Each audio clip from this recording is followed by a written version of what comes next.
Hello guys, and welcome back to our second class of our introduction to Jupyter. So basically in today's class we are going to learn how to work with Jupyter, and we are going to write down some basic lines of code. Once again, before starting this class, I highly suggest you guys to have some basic knowledges of Python, because we are going to write down our first lines of code.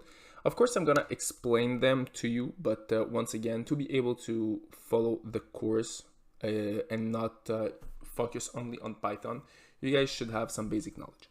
So let's jump right into it. The first thing that I'll ask you guys to do is open up your Anaconda Navigator and launch your Jupyter Notebook simply by clicking on the button right here.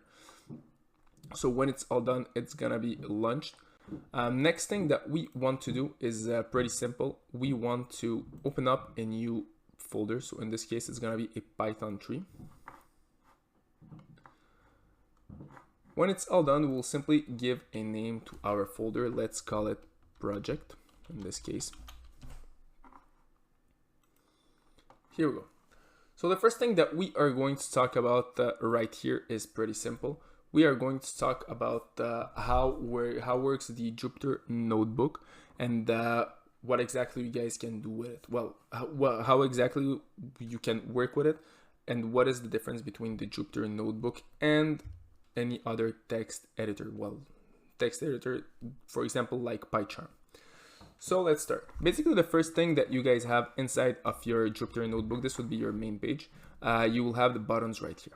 So to be able to save your changes, pretty simple. You simply click on the button right here, and usually it's gonna be automatically saved. So as you can see, the auto save mode is activated, so it's gonna be automatically saved.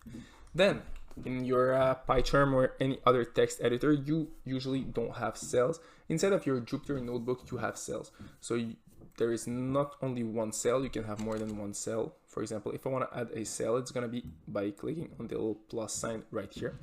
So pretty simple, I can add as many cells as I want. And it's pretty cool because it allows me to really organize my code. So let's say I want to write down a function right here. I want to store some variables right here. I want to write down another function right here. And which is pretty cool is that I can move my cells from up to down.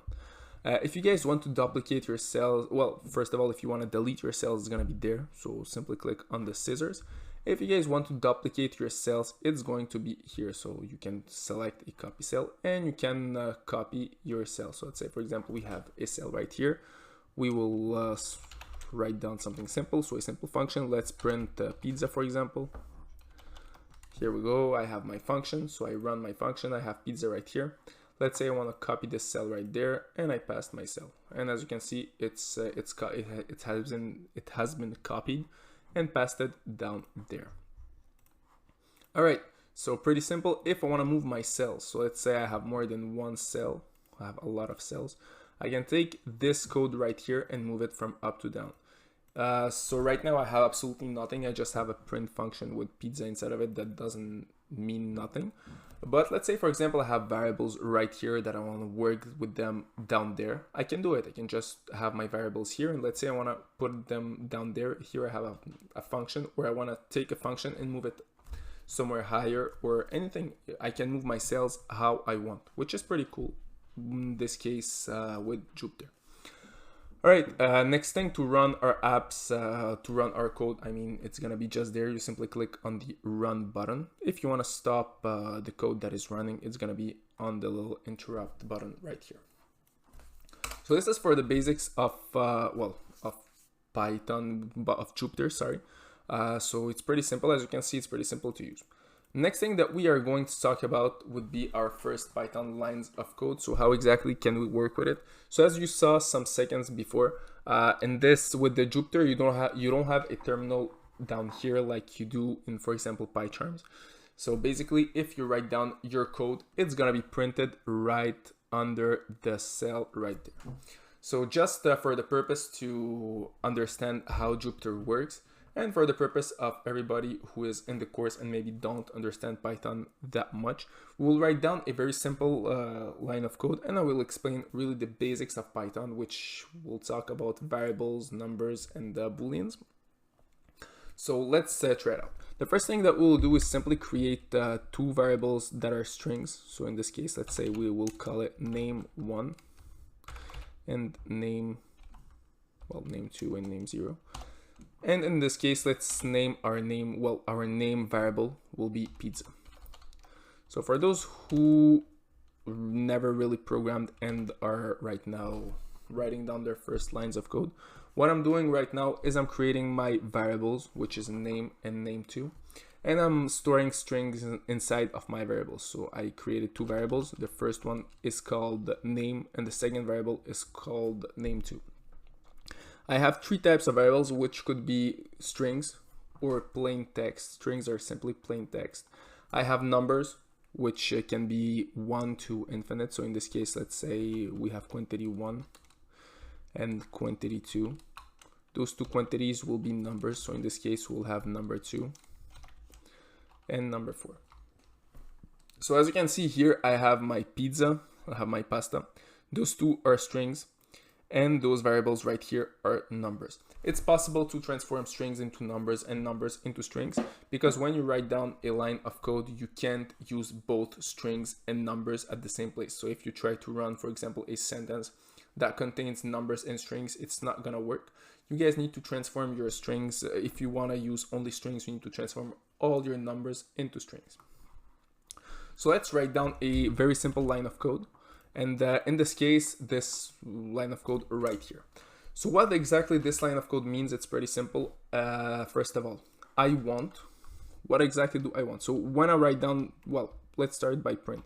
So first of all, I have my print function. I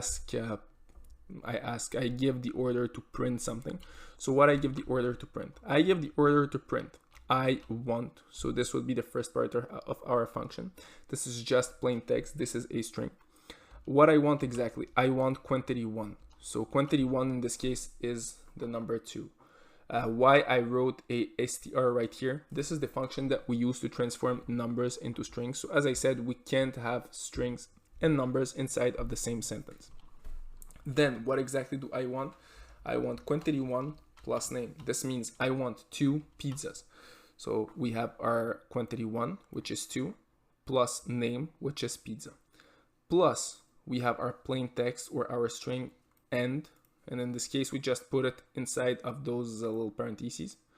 Plus, I want quantity number 2. In this case, it means 4. Plus name 2. In this case, it means pasta. So if we run our app, logically, it's gonna give us I want 2 pizzas and 4 pastas. So let's try it out. As you can see right here, we have an error sign. So why exactly do we have an error? It's pretty simple. It's because it says quantity 1 is not defined. Pretty simple. Let's try something else. So usually the error comes when you guys just don't add the little space bar. And as you can see here, it works. So pretty simple. The problem was simply right here. So there were no spaces. And this is how the error came.